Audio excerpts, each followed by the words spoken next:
They were smiling in that last elevator video. You can see at her in that short white dress, him still in his suit, but the ties come loose. They're laughing at something just before the doors slide shut. That was at 11:47 p.m., the night of their wedding.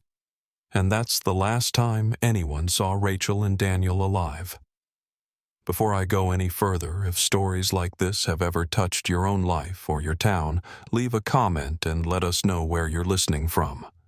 And if you believe every missing person deserves to be found, hit like and subscribe. Every small signal helps pull another name back into the light. I'm Maria Santos. I've been with the San Francisco Police Department going on 24 years now. Homicide, missing persons, cold cases. But I remember every minute of this one like it just happened. Back in 2018, Rachel Lynn and Daniel Rivera were the kind of couple people stopped to watch for a moment longer than they meant to. Always touching hands. Always walking just a little too in step to be accidental. She was a pediatric nurse. Quiet but funny once you got to know her. Daniel worked software, one of those guys who never bragged about being smart, but you could see it all over him. They met at some charity event downtown. 3 years later, they said their vows at a vineyard up in Napa, sunny September 15th. Everyone said it was the kind of wedding that made you believe in something again. 200 guests, perfect light, handwritten place cards. The whole thing felt like someone had scripted it, but it wasn't fake. That's what people said afterward. It was real love. They left the reception around 10:30 that night, headed to the Fairmont Hotel in San Francisco. Room with a view. Flight booked for Maui in the morning. It was all planned out. They meant to start their life together the next day. The Golden Gate Bridge meant something to them. Daniel proposed there, fog rolling in, then clearing just enough to see the towers. They had pictures all along the walkways, her arms around his neck, his hand in hers. She once wrote in a caption that the bridge reminded her of their relationship. 2 different places joined by something strong. It stayed with me. Back then, no one had a reason to look twice at anything. Rachel was still posting pictures of her bouquet. Daniel had told his dad he was going to call once they got settled in at the hotel. Emily, Rachel's sister, was planning to meet them for brunch the next morning before they flew out. That was their tradition. We didn't know yet that the car would be found locked at the bridge lot before sunrise, or that their phones would stop responding, or that their luggage at the Fairmont would stay exactly where housekeeping left it. We didn't know the kind of hole a story like this can blow into 2 families. All we knew was that Emily Lynn showed up at the hotel at 9:30 the next morning expecting pancakes and airport hugs, and instead the front desk told her they never checked back in. That's when the silence started, the kind that wraps around your ribs and won't let go. That was the first moment I got a call, and I remember standing there in my kitchen staring at the clock. I don't know why, but I already felt it. Something about this wasn't right. The hotel manager met her just outside the room. Emily Lynn said she'd barely knocked before he opened the door. Their luggage was still lined up by the foot of the bed untouched. Rachel's carry-on sat zipped next to Daniel's backpack tags, still attached, no signs either one of them had come back through. Emily didn't panic right away. She figured maybe they'd stayed out late celebrating, maybe overslept. But by the time she got to the front desk and asked if the key card had been used, the answer changed everything. No one had entered the room after check-in. Not once. It was 9:36 a.m. Their flight to Hawaii left at 11:15. She tried calling again, both phones straight to voicemail. She texted me that morning from outside the Fairmont, just 2 words. They're gone. When I arrived on site, I checked the lobby footage first. There they were laughing in the elevator. 11:47 p.m. September 15th. Their last confirmed movement. After that, the footage never picked them back up. Not at the main doors, not near the garage, nothing past that elevator ride. I requested footage from all adjoining streets and nearby traffic cams looking for any sign of them leaving on foot. The angle coverage was limited. But one thing stood out immediately: their rental car was missing. The concierge had parked it in the guest lot that evening. By 12:30 a.m., it was gone. About an hour later, it showed up again, this time at the north lot by the Golden Gate Bridge. A state traffic cam facing the inbound side caught the taillights pulling in around 12 to 23. There was too much glare to see inside and no exit footage from that location. The car was left locked in a legal space. It wasn't flagged until morning, when Emily filed the missing persons report and officers started checking local landmarks. Inside, we found Rachel's purse, her phone and wallet, a small envelope from the reception with a note still tucked inside, and the bouquet she'd carried for the toss. I remember how fresh the flowers still were, roses and baby's breath tied with ivory ribbon. We also found Daniel's wallet in the center console and both their phones powered off. No signs of a struggle, no blood, no torn fabric or damage to the doors. Just absence. The kind that sits heavy in a place. The car had been wiped down by weather. There'd been overnight mist, but it didn't look tampered with. No forced entry, no valuables missing. It was as if they parked it there themselves and vanished into the air. I requested Coast Guard support by midday. We didn't wait the usual 72 hours. Not with a couple not on their wedding night and not at a location with a known reputation. The bridge has seen too many people lost to despair. It's quiet up there at night, despite the lights and traffic. A strange kind of solitude. But Rachel and Daniel didn't fit the pattern. No signs of depression, no goodbye messages. They had booked a honeymoon. Her niece's birthday was the next week. Daniel had been planning to surprise his parents with a weekend trip in October. He'd already prepaid for a rental cabin near Tahoe.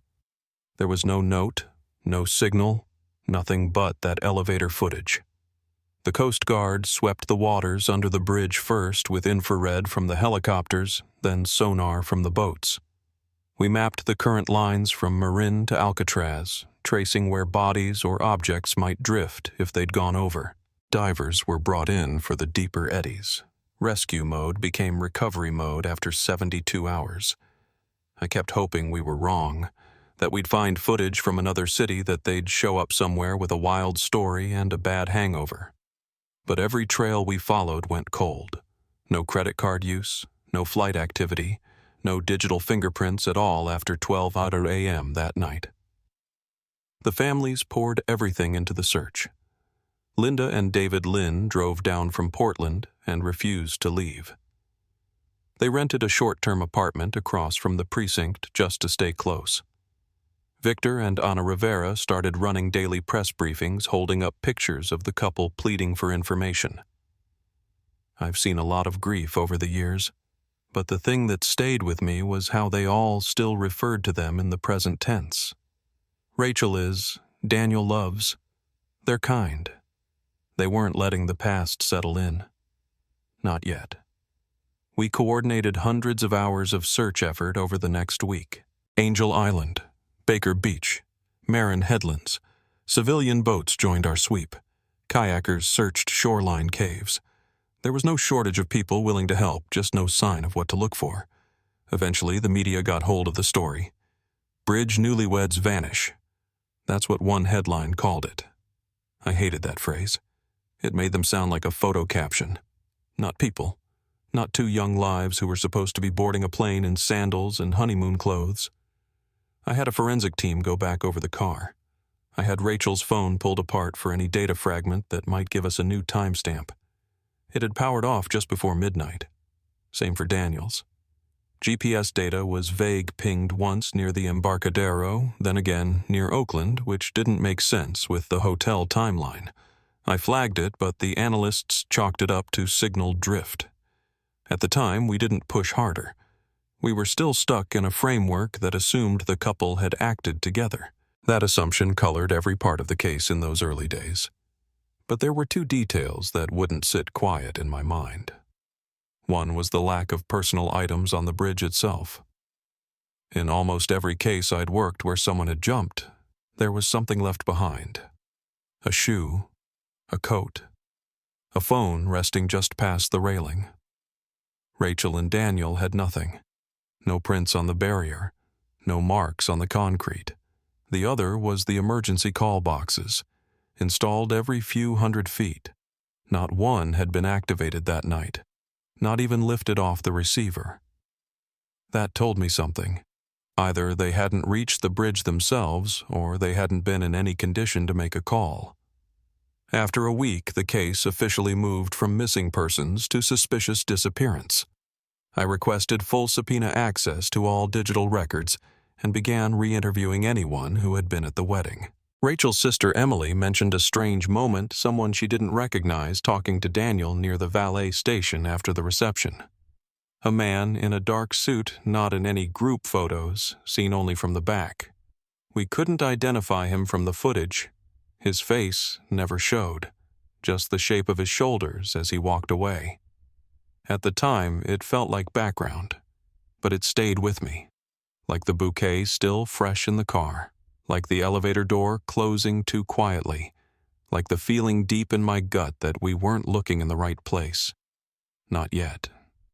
For the first few weeks, I kept circling back to the car. Not just the bridge lot, but the condition of it the way it had been left. People assumed it meant suicide. Quiet, clean, no sign of violence. And because it was the Golden Gate, that theory had a gravity of its own. It didn't matter how many times I explained what was missing. No jumpers, no notes, no witness, no pattern that fit who Rachel and Daniel were. It didn't matter that their luggage was still neatly packed in their hotel room. People wanted the story to be simple. But nothing about it was. There were meetings with department brass where I had to push harder than I should have needed to. I remember one of the deputy chiefs asking me straight-faced, "Could they have just changed their minds and run off together?" As if two people with family brunch plans, scheduled flights, and phones shut off mid-use had just up and vanished for the fun of it. I tried not to take it personally, but I did. You put in enough years, you start to feel the difference between a cold trail and a bad theory. And this wasn't cold. It was quiet. Too quiet.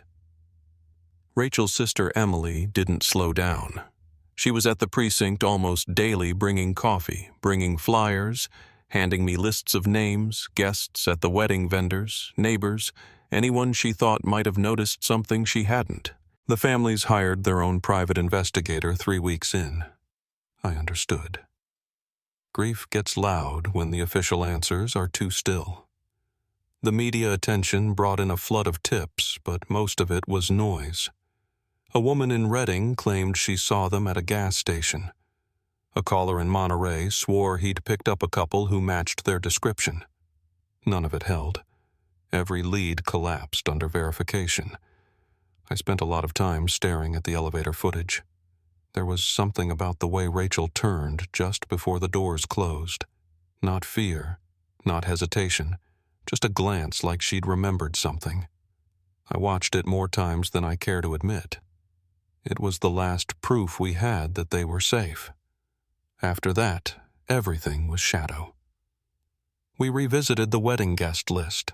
I asked for seating charts, candid photos any side angle that might have caught the man Emily mentioned, dark suit, talking to Daniel outside the valet circle. He wasn't in the group shots, wasn't registered as a guest. The reception had been large, close to 200 people, but we had photos of most. There was no clear image of the man she saw, just a shape caught once in the background, partially blocked by a floral arch. I sent it to enhancement. Nothing useful came back.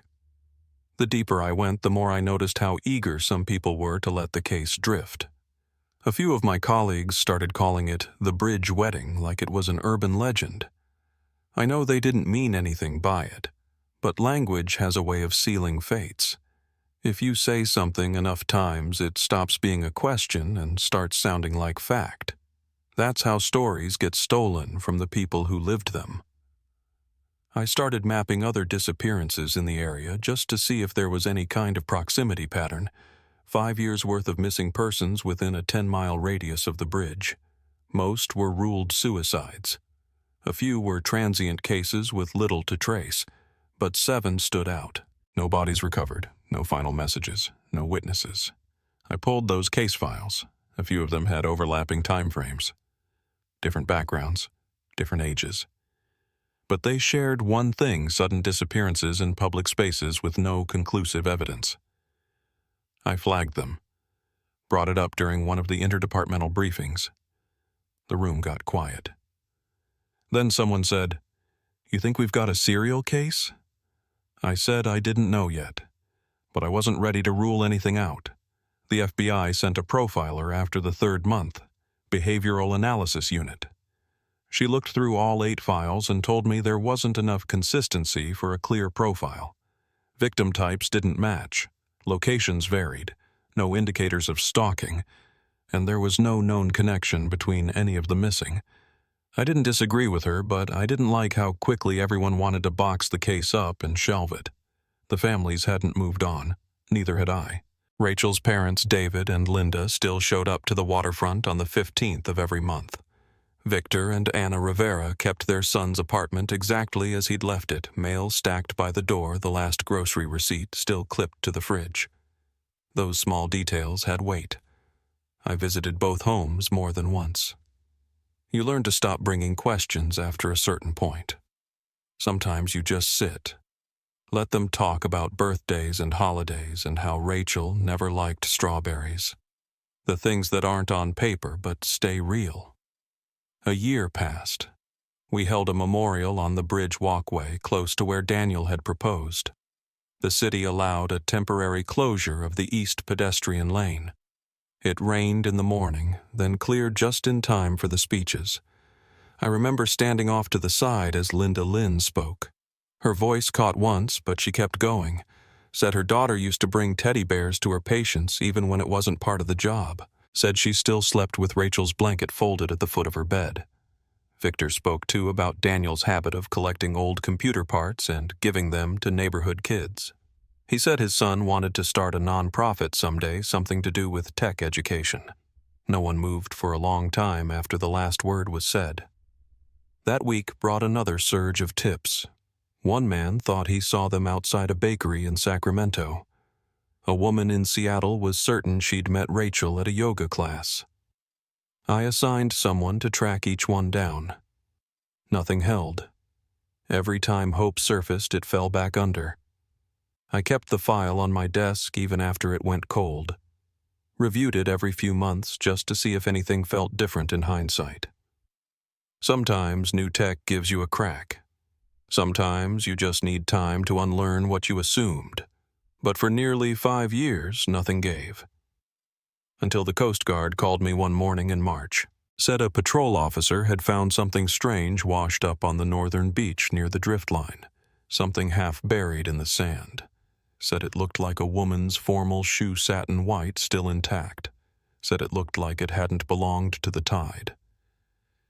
I hung up the phone, grabbed my coat, and left the station without saying a word, because I already knew whose it was.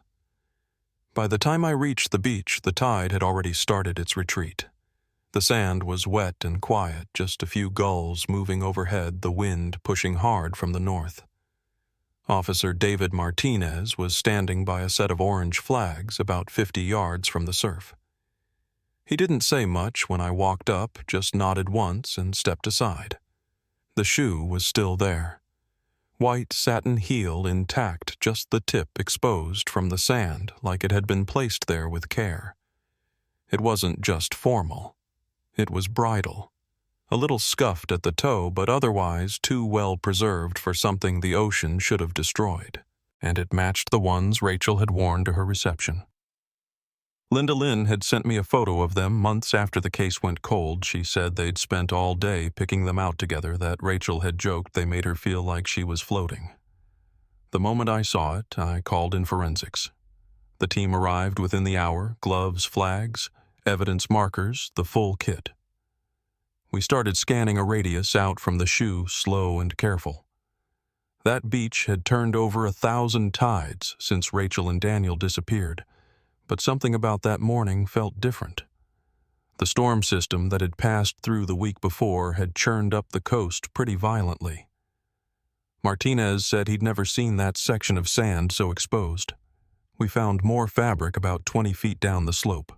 One dark fragment that looked like it came from a jacket lining, and another lighter, frayed at one edge, white satin again. For a moment, I stood there just watching the team work, and the wind coming off the water made my eyes tear up without permission. I remember pressing the heel of my hand into them, then walking back to the cruiser to call the families.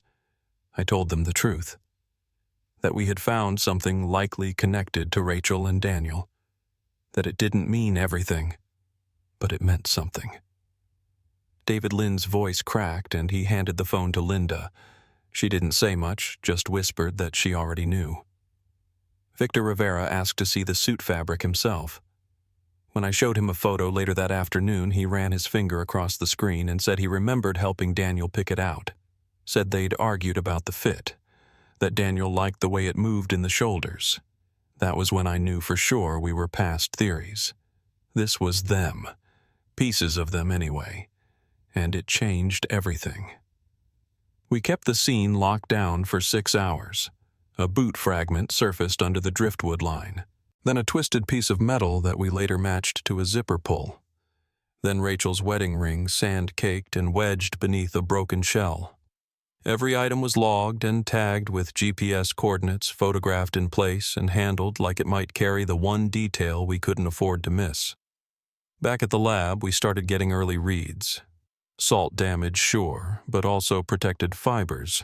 Satin folded over satin fabric, compressed by sand, sealed from oxygen long enough to preserve DNA. The white pieces matched Rachel's gown.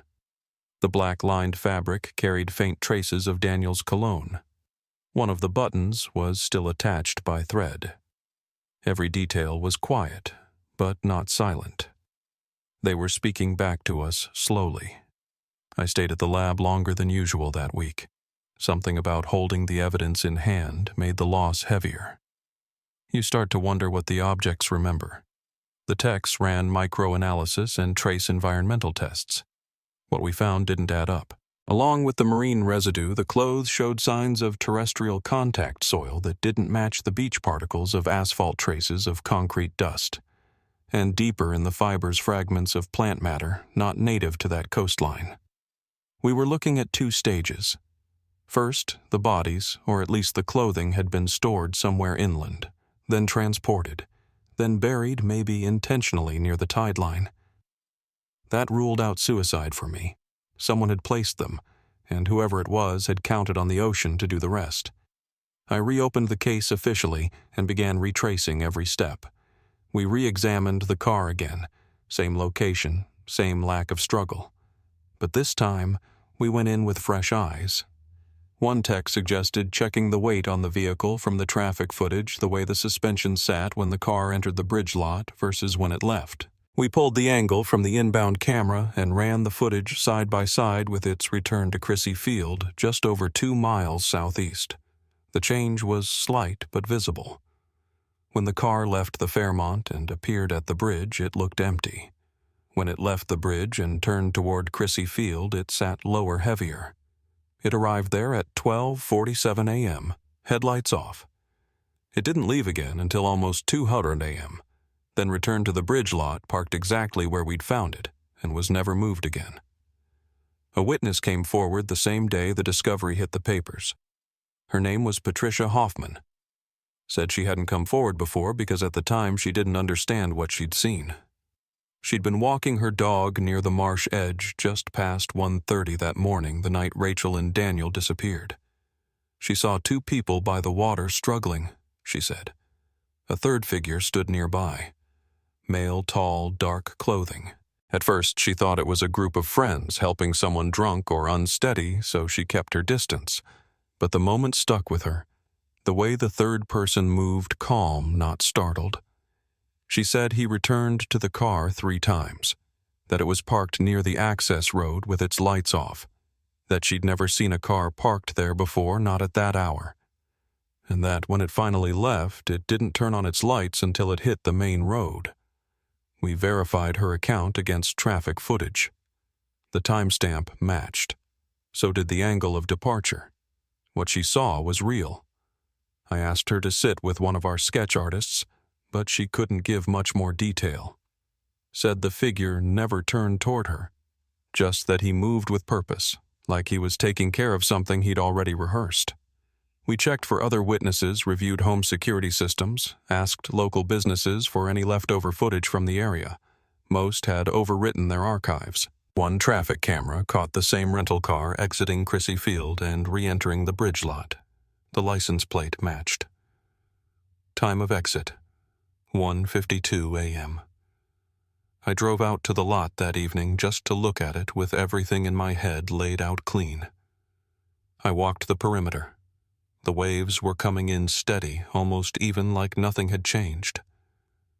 But everything had. Rachel and Daniel didn't come here to say goodbye.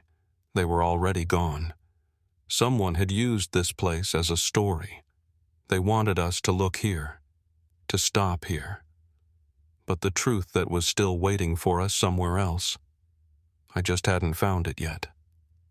We started combing through the digital evidence again. Phones, hotel systems, call logs, anything we might have missed or dismissed 5 years earlier.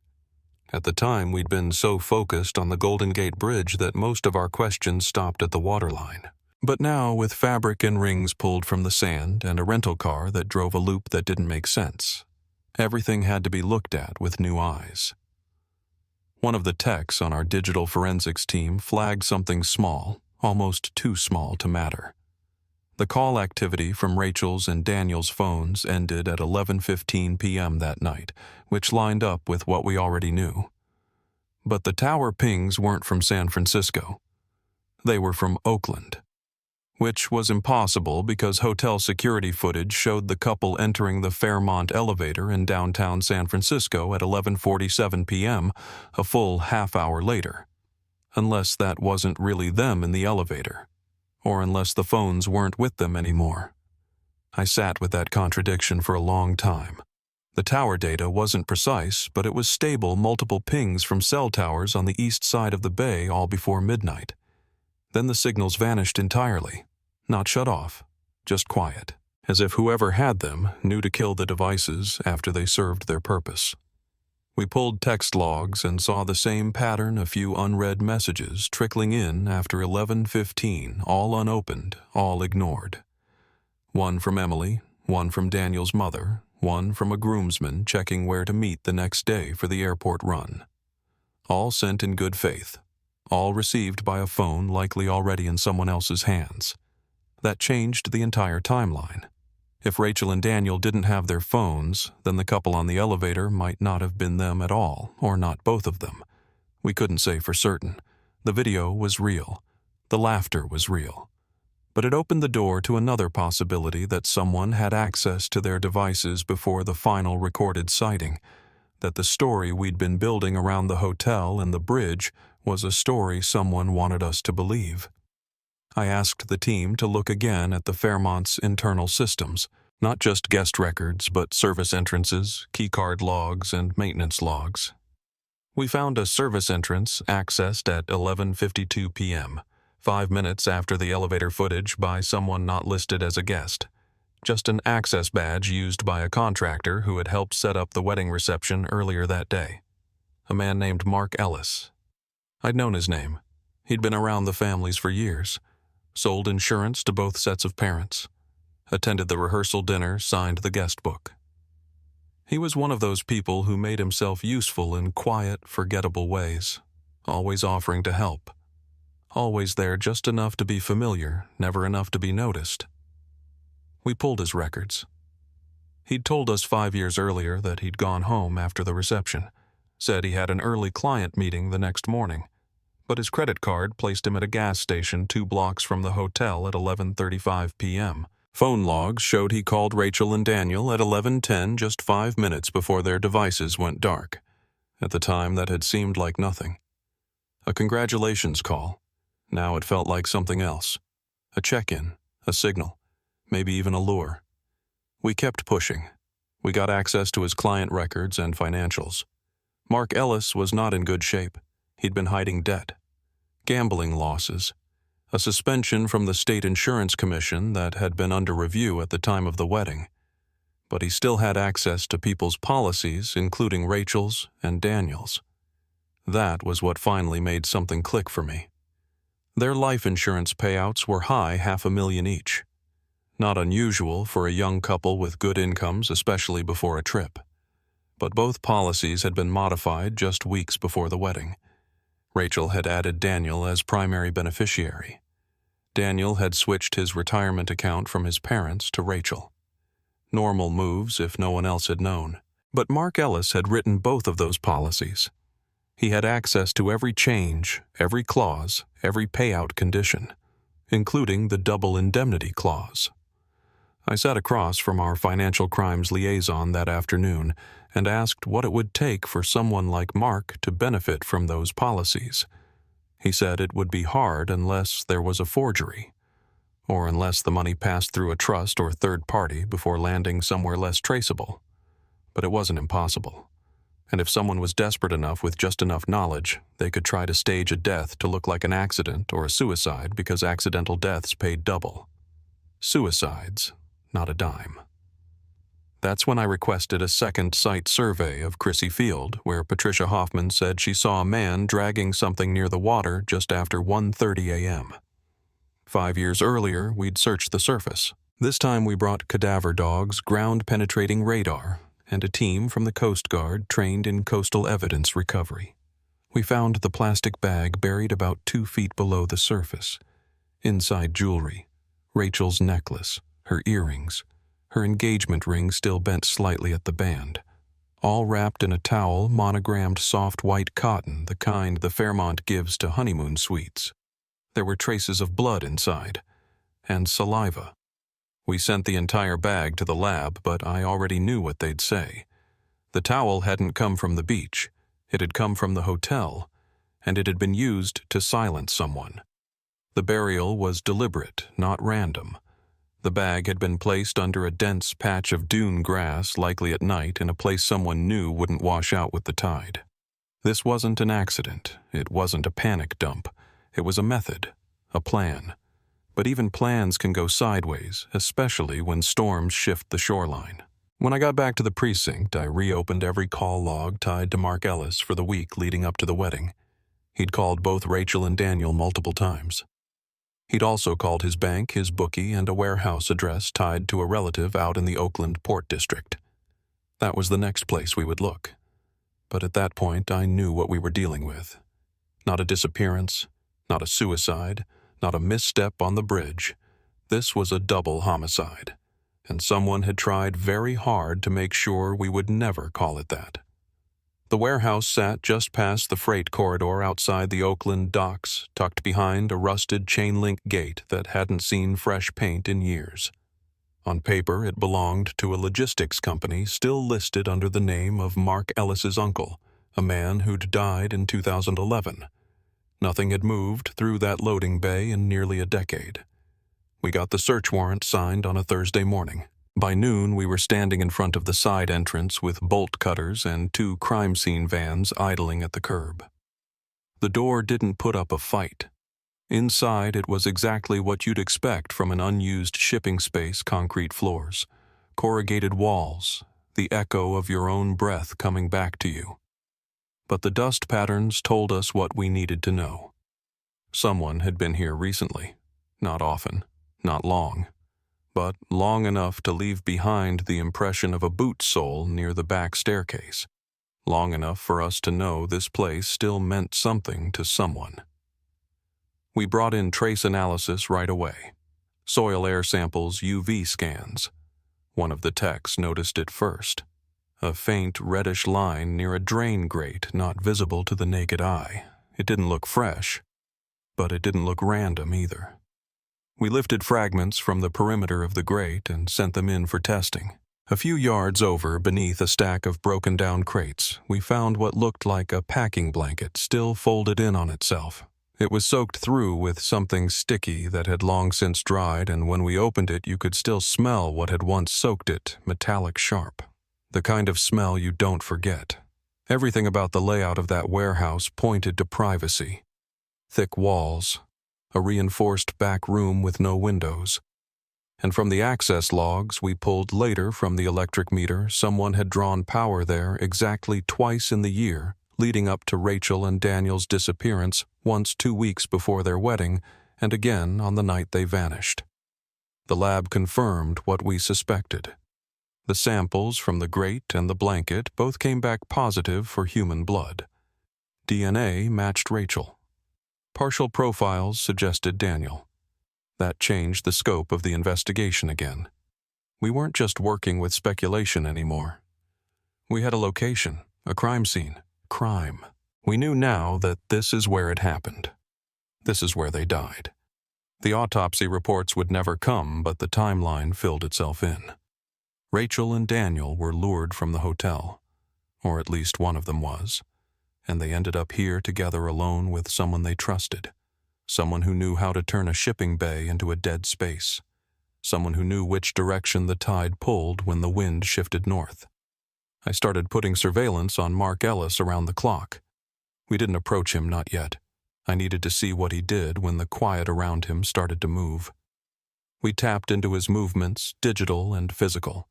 What we saw wasn't dramatic, but it wasn't nothing either. He went for long drives with no clear destination. He returned more than once to the Oakland warehouse, just sat in his car in the lot with the engine running. No one else ever got in or out. He made 3 trips in 5 days each under 30 minutes. Then, after news of the Chrissy Field evidence started making headlines, he changed his routine.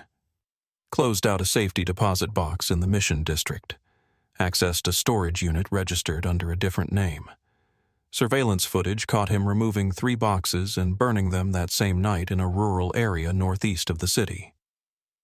We recovered what we could from the ashes. Most of it was unrecognizable metal fragments, some partially melted plastic charred paper, but one corner of one sheet survived, enough to make out the letterhead from the insurance provider that held Rachel's policy. I brought the full file to the district attorney that afternoon. We had motive. We had access.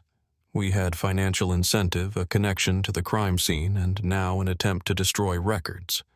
But I still needed one more thing. I wanted to hear him lie to my face. So we called him in. Said it was a follow-up on the insurance files, a few routine questions. He agreed to come in. Walked through the door with a sports coat and a forced smile like it was just another Thursday. He didn't lawyer up. Not at first. Said he wanted to help. That he still thought about Rachel and Daniel all the time. I watched him carefully, not just the words, but the way he touched his face, how he shifted in the chair when we asked about his whereabouts that night.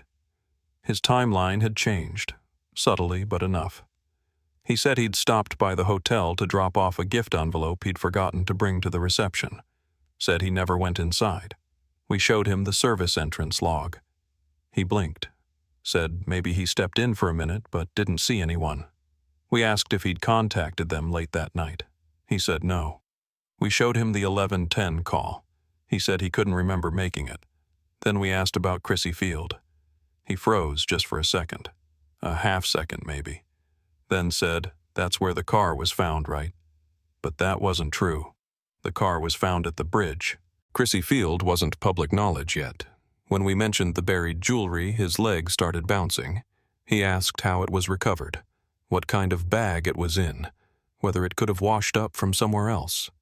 No one innocent asks that many questions about evidence they shouldn't know exists.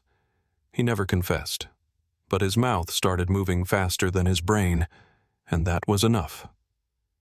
We secured the arrest warrant the next morning. 2 counts of first-degree murder, insurance fraud, evidence tampering. I was there when we brought him in. He didn't fight, just put his hands out and looked straight through me like I'd been the one to vanish. That's what stays with you sometimes. Not the anger, the emptiness. Like whatever was behind their eyes went quiet a long time ago, and all you're left with is the performance. The truth was out, but the full picture, the why, the how, the last moments of that night were still locked inside him. And deep down I knew he wasn't done talking. Not yet. Mark Ellis didn't break in the interrogation room, not in the way people expect. There was no slammed fist, no choked-up confession, no moment where the dam cracked open. He just unraveled. Slowly, piece by piece. I think in his mind he still believed he could talk his way around it, that the evidence was still vague enough, the timeline still muddy enough, the grief still loud enough to give him cover. But we didn't need a confession. We had everything else, and we had time. The trial began 9 months later. San Francisco Superior Court. Morning fog still hanging low over Civic Center. I remember sitting behind the Rivera family on that first day, Victor's shoulders square, Anna's hands clenched in her lap. On the other side of the aisle, David Lynn sat forward so far I worried he might fall out of his seat. Linda wore the same scarf she'd had on the first time I met her, back when this was still a missing persons case, when hope hadn't rotted through yet. The courtroom was packed. Press rows filled early. Members of the public who didn't know the families at all sat shoulder to shoulder just to be near it, just to say they'd heard it firsthand. I don't blame them. There's something about a betrayal this intimate that doesn't let people look away. The prosecution started with the facts, the financial motive, the proximity, the warehouse, the insurance records. They laid out the structure of the thing like blueprints, how Ellis had written both policies, how he'd altered paperwork before the wedding, how the payout depended on accident, not suicide. Then they brought in the evidence, the towel from the hotel, the shoe, the buried jewelry, the cell tower pings, the surveillance footage, every tiny piece that had once lived in separate drawers now threaded together quietly, undeniably. A full picture, just without the sound. Patricia Hoffman took the stand on the second day, the woman who'd been walking her dog near Crissy Field that night. She was steady, didn't overstate anything, just said what she'd seen. The car parked near the beach access road. 3 figures, 2 unsteady, 1 watching. She described the dragging motion, the way the lights stayed off until the vehicle pulled back onto the main road.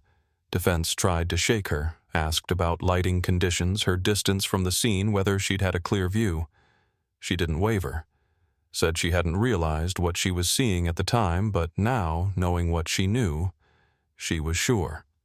Then came the forensic testimony. Oceanographers, DNA analysts, experts in tide drift fabric preservation, marine soil chemistry. It was technical but thorough. They explained how the winter storm had dislodged the evidence after 5 years, how the satin held Rachel's DNA even after submersion, how sand compression preserved the fragments beneath the surface. One analyst testified that the particles embedded in the gown's fibers matched industrial soil from a very specific quadrant of the Oakland port within a half-mile of the warehouse we'd searched. It wasn't dramatic, but it was enough. The defense tried to introduce doubt, said the evidence had degraded, that timelines could be misread, that someone else could have had access to the policies, that Ellis wasn't the only person who'd been at the wedding or who knew about the insurance. At one point, they floated the idea that Rachel and Daniel had staged their own disappearance, that they'd trusted the wrong person, that someone else had intercepted them, but they had no name, no theory that held weight. And when pressed even, they didn't seem to believe it. Then, against his attorney's advice, Mark Ellis asked to take the stand. There was no requirement for it, nothing in the structure of the case that called for it. But he wanted the jury to hear from him directly. Said he had nothing to hide. The judge allowed it. He started quiet. Said he'd known the families for years, that he'd sold them insurance out of genuine care, that he'd attended the wedding out of love and support. Said he'd stopped by the hotel that night to drop off a gift envelope he'd forgotten at the reception, that he called Daniel just to say congratulations, that the warehouse had nothing to do with anything, just a space he used to visit when he needed quiet. Said the blood, the fibers, the jewelry, the towel, it was all either coincidence or contamination. But under cross-examination his timing slipped. He couldn't explain why his credit card showed a gas station stop 2 blocks from the Fairmont at 11:35 p.m. if he'd supposedly gone straight home. He couldn't explain why he accessed a storage unit under a false name the same week we found evidence at Crissy Field. Couldn't explain why his phone pinged near the Oakland warehouse at 12:02 a.m. and again at Crissy Field at 1:41 a.m. Couldn't explain why, when asked casually about water currents during his initial interview, he already knew which direction the tide would carry a body from that beach. And then the prosecutor asked him one final question. If you did nothing wrong, why burn the contents of your storage unit? Ellis didn't answer right away. He looked down, adjusted his tie, then said, "Because I panicked." Just like that. One sentence. He didn't mean to say it. That much was clear. But it was out. And you could feel the room shift. The jury deliberated for 3 days. On the afternoon of the 3rd, they came back. Guilty. On all counts. First-degree murder, insurance fraud, evidence tampering. The verdict was read aloud while the families held their breath. When it was done, Victor reached for Anna's hand. David closed his eyes. Linda cried without making a sound. Ellis didn't react. Just stood there, expressionless like he'd already left the room. But the story didn't end with the conviction. Not completely. 2 weeks later, through his attorney, Ellis contacted the DA's office. Said he wanted to talk. Said there were other names, other policies, other disappearances, that he could provide information if certain conditions were met. A transfer, reduced security, a different facility. We didn't answer right away, but eventually we listened. And what we heard next would take everything we thought we knew and darken it even further. We arranged the meeting inside the warden's office at Mule Creek. Neutral ground. No glass wall, no intercom. Just a table, a recorder, 2 chairs, and 1 observer. Ellis came in wearing a standard-issue blue jumpsuit and the same watch he'd had on during the trial, though it didn't work anymore. He sat down slowly, looking older than the last time I'd seen him. Quieter, too. Like whatever held him together before the verdict had come apart in the silence of the cell. He didn't bother with pleasantries, just folded his hands and said, "You're here because I've decided to talk, but only once." He started with the policy applications. Said that over the span of about 7 years, between 2008 and 2015, he'd written at least 25 joint policies for couples in Northern and Central California. Most of them young, recently married. Most of them underinsured beforehand. The payouts were structured carefully. Accidental death clauses, double indemnity riders, no suicide exclusions after 2 years. All of it technically legal. All of it on paper normal. When I asked what made some of those policies different, why only certain names had come up in connection with suspicious deaths or disappearances, he paused. Said not every couple was targeted. Some were just kept warm. That's the term he used. Kept warm. Policies written just in case the circumstances made sense later. That was the first moment I understood the full weight of what we were dealing with. This hadn't been about Rachel and Daniel, not just them. It had never been personal. It was structural, calculated, like inventory. He didn't name an accomplice, but he referred to a second party more than once, always in vague terms. Said there was someone capable of doing things I couldn't. Someone who knew how to handle loose ends.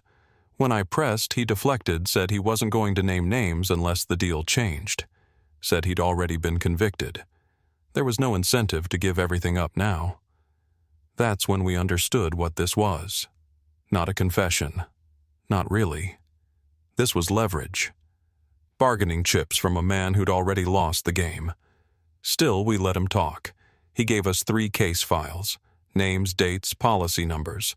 One involved a boating accident off the coast of Monterey in 2012. A young couple drowned during what was reported as a sudden squall, only 1 body recovered. The surviving spouse collected the payout and moved to Nevada. Another was a single-car crash on a winding road outside Redding. Driver walked away with minor injuries. Passenger died at the scene. open bottle in the car, but no DUI filed. The third was harder to process. A pair of backpackers in the Sierras disappeared during a late-season snowstorm. Search and rescue was minimal due to weather. No remains ever found. The policy paid out to a cousin who'd been added as secondary beneficiary 2 months earlier. That cousin, it turned out, was tied to a shell company Ellis had quietly registered in 2013. I asked him directly, "Did you plan the deaths yourself or just write the policies?" He looked at me for a long time, then said, "Sometimes the wind pushes the tree. Sometimes the roots just give out. Either way, it falls." That was the last meaningful thing he said. After that, the language turned vague again. He gave us half names, half answers, said some files were destroyed, others never written down. He talked like someone still trying to control the narrative even as the tide had already carried it off. When the warden ended the session, Ellis stood without protest. As he was being led out, he turned back once and said, "You're not done. You just think you are." We spent the next 6 months following the leads he gave, quietly. We didn't go public. The DA's office assigned a separate task force. I worked as liaison trying to connect old files that had never been flagged search and rescue reports, accidental death investigations, missing persons with sudden insurance payouts. Some of it went nowhere, but some held. The Monterey case led us to a former Marina employee who remembered a different name being on the guest log the day the couple rented the boat, a name that later matched one of Ellis's shell companies, the Redding Crash. A retired EMT came forward and said the surviving spouse had insisted on cremation within 24 hours before the toxicology came back. That same spouse had since remarried twice, and both new partners had also held life policies through the same brokerage. And the backpackers. We found a weather station cam photo taken 2 days after they were last seen. It showed a man hiking solo near a trail junction that led nowhere. No shelter, no resupply point, just terrain that turned treacherous in the snow. The timestamp matched the gap in Ellis's cell tower history. We can't prove it was him, but it fit. None of these reopened cases have resulted in new charges. Yet. But they've been flagged, re-examined. There's movement. Some families are being notified. Carefully, quietly. The ethics of it are complicated, telling someone their loved one might not have died the way they thought that someone profited from their loss years after they've tried to move on. But the truth matters. It has to. The last thing we uncovered was a ledger. It wasn't in Ellis's possession, but it showed up during a routine audit of a financial services firm he'd been affiliated with. A hard copy tucked inside a storage cabinet that hadn't been accessed in over a decade. No title, just names, policy numbers, dates, and 3 columns marked a B and C. We don't know what the letters mean. Not yet. But several of the names match known death claims. A few are still alive. One was Rachel's maiden name. I haven't told the Riveras about that entry. Not yet. I don't know what it means. Could be nothing.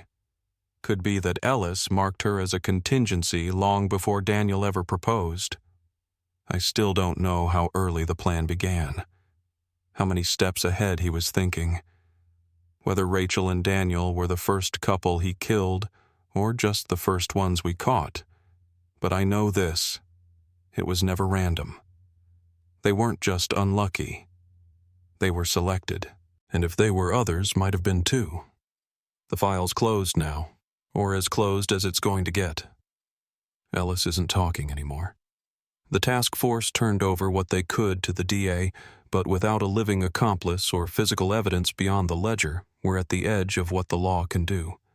Some of the other families have filed civil suits quietly. Others haven't returned our calls. I don't blame them. There's a strange kind of cruelty in dragging the past back out of the water when someone spent years trying to live beyond it. But silence doesn't always mean peace. Sometimes it just means survival. Rachel's parents moved out of their house last winter. Daniel's sister helped them pack. She told me they left the upstairs bedroom just as it was her books, her blanket, even the old ferry schedule she kept tacked to the wall. No one had the heart to touch it.